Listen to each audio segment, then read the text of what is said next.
نہیں ہے کہ ہم قربانی اس لیے کرتے ہیں کہ یہ اللہ کے خلیل حضرت ابراہیم علیہ السلام کی سنت ہے اور ان کی یادگار ہے، لیکن قربانی میں جو روحانیت ہے اس سے ہم کوسوں دور ہیں، کیونکہ ابراہیمی جذبے کا ذرہ برابر حصہ بھی ہمارے اندر موجود نہیں ہے۔ اس کے لیے سب سے پہلے ضروری یہ ہے کہ ہم یہ جانیں گے کہ حضرت ابراہیم علیہ السلام نے سب سے پہلے 100 اونٹوں کی قربانی، پھر 200 اونٹوں کی، آخر میں 300 اونٹوں کی آپ نے قربانی کی، اور پھر ایک دن ایسا بھی آیا کہ آنکھوں کا تارا جان سے زیادہ عزیز کہ جس کو بڑا دعاؤں میں مانگا تھا حضرت ابراہیم خلیل اللہ علیہ السلام نے ضعیفی کا سہارا کہ آپ کے بیٹے حضرت اسماعیل علیہ السلام کو آپ قربان کرنے پر راضی ہو گئے۔ تو آخر کیوں نکل پڑے آپ نے 200 اونٹ، 100 اونٹ، 300 اونٹوں کی قربانی کیوں کی؟ پھر آخر ایک دن ایسا آیا کہ آپ اپنے بیٹے کو ہی قربان کرنے پہ راضی ہو گئے۔ آج اگر اپنی اولاد پہ آپ غور و فکر کریں، ہم کریں، تو اگر بیٹے کو یا بیٹی کو ذرا سی کوئی چوٹ لگ جاتی ہے تو سارے گھر والے اور بالخصوص ماں باپ پریشان ہو جایا کرتے ہیں، ذرا سی چوٹ۔ اور اگر کوئی باہر کوئی بیٹے کو کچھ کہہ دے نا تو ہم اس سے لڑنے جھگڑنے کے لیے تیار ہو جاتے ہیں۔ لیکن دیکھیں کہ آخر ایسی کون سی وجہ تھی کہ جس وجہ سے حضرت ابراہیم علیہ السلام اپنے ہی بیٹے کو ذبح کرنے پر تیار ہو گئے؟ 100 اونٹ، 200 اونٹ، 300 اونٹ، یہ کیا گوشت کھانا مقصد تھا حضرت ابراہیم علیہ السلام کا؟ یہ 100 اونٹ، 200 اونٹ، 300 اونٹوں کا کس لیے آپ نے ایسا کیا؟ پھر ایک دن وہ آیا کہ آپ اپنے جو ضعیفی کا سہارا بیٹا تھا، کہ جس کو بڑی منتوں سے، بڑی دعاؤں میں آپ نے مانگا تھا، پھر اللہ نے ایک عمر کے آخری حصے میں آپ کو وہ بیٹا عطا فرمایا۔ کافی لمبا عرصہ گزر جانے کے بعد میں تو یہ سب کچھ کیوں ہوا؟ آپ کیوں اپنے بیٹے کو قربان کرنے پر راضی ہو گئے؟ تو اس کا ہمیں ایک ہی جواب ملتا ہے، اور وہ جواب یہ ہے کہ جس کی طلب صرف اور صرف رضائے الہی ہو، جو اپنے ہر کام کو، اپنی ہر موومنٹ کو صرف اس لیے کرتا ہو کہ اللہ مجھ سے راضی ہو جائے۔ کس کی سوچ ہے یہ؟ کس کی تھنکنگ ہے کہ جن کو معصوم کہا گیا ہے، اللہ کے نبی جو معصوم ہے، کوئی گناہ ان سے نہیں ہو سکتا، کہ جن سے اللہ راضی رہتا ہے، ان کا ہر کام اس لیے ہوتا ہے کہ اللہ ان سے راضی ہو جائے، چاہے پھر انہیں کس راستے پر جانا پڑے۔ جو حکم ہوگا اللہ کی جانب سے، پھر وہ سوچیں گے نہیں، بلکہ حکم ہوا رب کی جانب سے، آپ اس راستے پر چل پڑے۔ تو پتہ یہی چلا کہ یہ اونٹوں کی قربانی، پھر آخر میں بیٹے کی قربانی کا مقصد صرف یہی تھا کہ اللہ کی رضا حاصل ہو جائے، اللہ کی خوشنودی حاصل ہو جائے۔ اپنا بیٹا ہی کیا بلکہ اپنی جان بھی اللہ تعالیٰ کی رضا کی خاطر قربان کرنے کے لیے ہمیشہ تیار رہتے ہیں۔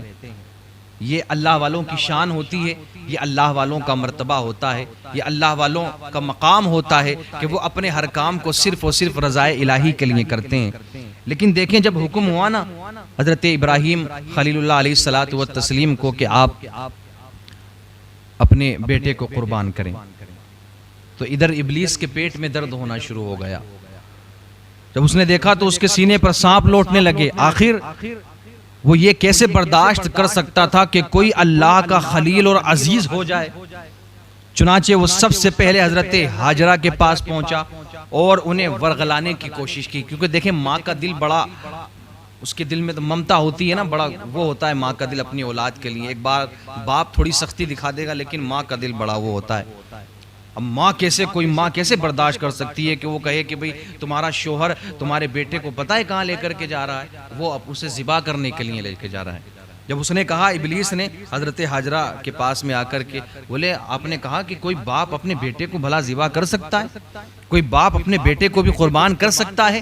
تو ابلیس نے کہا کہ نہیں، یہ بات نہیں ہے، نہیں کر سکتا، یہ بات حقیقت ہے کہ کوئی باپ اپنے بیٹے کو قربان نہیں کر سکتا، لیکن اللہ کا حکم ہوا ہے۔ توجہ فرمایا آپ حضرات، اللہ کا حکم ہوا ہے۔ تو حضرت ہاجرہ کا یہ جواب تھا کہ تو مجھے شیطان معلوم ہوتا ہے کہ اگر رب کا یہی حکم ہے کہ وہ رب نے یہی حکم دیا ہے ابراہیم کو کہ وہ بیٹے اپنے اسماعیل کو قربان کرے، اپنے بیٹے اسماعیل کی قربانی دے، تو یہ تو ایک اسماعیل ہے، اگر اللہ مجھے اس جیسے ہزاروں اسماعیل بھی عطا فرمائے گا تو یہ سب رب کی بارگاہ میں قربان ہے۔ یہ ہوتا ہے نیک بندوں کا جواب، یہ ہوتا ہے نیک لوگوں کا جواب۔ لیکن آج اگر یہ تو جان کی قربانی کی بات تھی اور بیٹے کی قربانی کی بات، آج اگر ہم سے کوئی کہہ دیا جائے کہ کسی نیک کام میں پیسے خرچ کرنے کے لیے کہا جائے تو ہم سوچتے ہیں، سوچو وچار کرتے ہیں۔ پھر حضرت اسماعیل کی بارگاہ میں وہ شیطان پہنچا، بچے کو اس نے ورغلانے کی کوشش کی، بہکانے کی کوشش کی، ان کا بھی وہی جواب تھا جو حضرت ہاجرہ نے جواب دیا، یہ تو میری ایک جان ہے، اگر اللہ مجھے اس جیسی ہزاروں جانیں عطا فرمائے تو میں اللہ کی راہ میں قربان ہونے کے لیے تیار ہوں۔ حضرت ابراہیم، حضرت ہاجرہ اور حضرت اسماعیل علیہ السلام نے اللہ تعالیٰ کے اس فرمان کو سچ کر کے دکھایا کہ شیطان کا بس میرے مخلص بندوں پر چلنے والا نہیں ہے۔ ابلیس نے مردود بارگاہ ہوتے وقت یہ کہا تھا، یا اللہ مجھے یہ طاقت دے کہ قیامت تک تیرے بندوں کو راہ حق سے بھٹکاتا رہوں، تو اللہ تعالیٰ نے فرمایا جا تجھے اجازت دی، لیکن یہ یاد رکھنا جو میرا نیک بندہ ہوگا، جو میرا عزیز ہوگا، جو میرا نیک بندہ ہوگا، وہ کبھی بھی تیرے بہکاوے میں نہیں آئے گا۔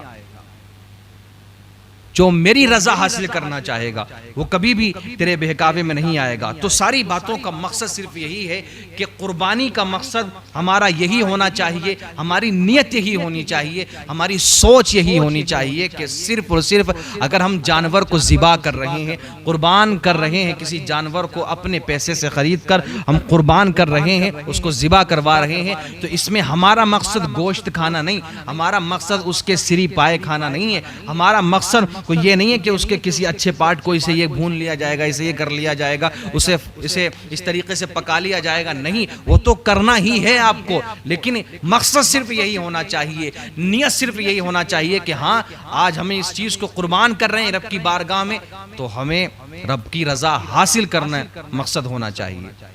نیتیں لوگوں کی بدل جایا کرتی ہیں نا، تو رب کی رضا حاصل کریں صرف اور صرف۔ اللہ تعالیٰ کو نہ تو قربانی کا گوشت پہنچتا ہے اور نہ اس کا خون پہنچتا ہے، لیکن اللہ کی بارگاہ میں تمہارا تقوی پہنچتا ہے۔ ایام نحر میں اللہ کو سب سے زیادہ پسندیدہ کون سا عمل ہے؟ خون بہانا، قربانی کرنا۔ لیکن کوئی یہ نہ سوچے کہ خون پہنچ رہا ہے، یہ پہنچ رہا ہے، نہیں، بلکہ تمہارا تقوی پہنچے گا کہ تم نے کس نیت سے، کس ارادے سے قربانی کیا۔ کیا لوگوں کو دکھانے کا ارادہ تھا؟ کیا مقصد یہ تھا کہ ہم نے اتنا مہنگا جانور کاٹا ہے؟ کیا مقصد یہ تھا کہ ہم نے اتنے بکرے یا اتنے بڑے جانور ذبح کروا دیے؟ کیا مقصد یہ تھا کہ ہم نے اتنے غریبوں میں بٹوا دیا؟ کیا مقصد یہ تھا کہ ہم نے اتنا خون بہا دیا؟ نہیں، ہرگز یہ مقصد نہیں۔ صرف اور صرف رضائے الہی۔ حضرت ابراہیم علیہ السلام نے 300 اونٹ کاٹے، 300 اونٹ ذبح کروائے، تو صرف مقصد کیا تھا؟ رضائے الہی۔ حکم ہوتا تھا قربانی، حکم ہوتا تھا آپ قربانی کرتے تھے، حکم ہوتا تھا قربانی کرتے تھے، تو رضائے الہی ہی مقصد تھا۔ یہی وجہ تھی کہ آپ اپنے بیٹے کو بھی قربان کرنے کے لیے تیار ہو گئے۔ تو رب کو کچھ نہیں پہنچتا، نہ جانور کا خون، نہ جانور کا گوشت، بلکہ اللہ کی بارگاہ میں ہمارا آپ کا تقوی پہنچتا ہے۔ کسی نیت کے ساتھ ہم نے قربانی کی، اس لیے ہمیں چاہیے کہ قربانی کرتے وقت نہ تو نام و نمود کے خواہش رکھیں، نہ گوشت کھانے کی تمنا رکھیں، اور نہ ہی کثرت سے جانوروں کی قربانی کو اصل جانیں، بلکہ قربانی کی اصل روح کو پہچانیں، اور وہ یہ ہے کہ اللہ تعالیٰ کے حکم پر ہمیں آمنا و صدقنا کہنا ہے، اور کہتے ہوئے اسی پر عمل کریں، جیسا کہ حضرت ابراہیم نے عمل کیا کہ انہوں نے اللہ کی مشیت اور مرضی میں اپنی خواہش اور مرضی کو گم کر دیا، فنا کر دیا، کیونکہ ہمارا جینا سب کچھ اللہ کے لیے ہے۔ ان صلاتی و نسکی و محیایا و مماتی للہ رب العالمین، واقعی میری نماز، میری قربانی، میرا جینا، میرا مرنا سب کچھ اللہ کے لیے ہے۔ اگر یہ نیت ہوگی تو قابل قبول ہے ہماری قربانی، ورنہ لاکھوں کروڑوں کے لوگ جانور خرید کر کے قربانی کرتے ہیں، نیت صرف یہ دکھانا ہے کہ اتنا مہنگا جانور لائے ہیں یا اتنے مہنگی قربانی کر رہے ہیں، تو ہرگز یاد رکھیں کہ رب کی بارگاہ میں آپ کی یہ قربانی قابل قبول نہیں ہے۔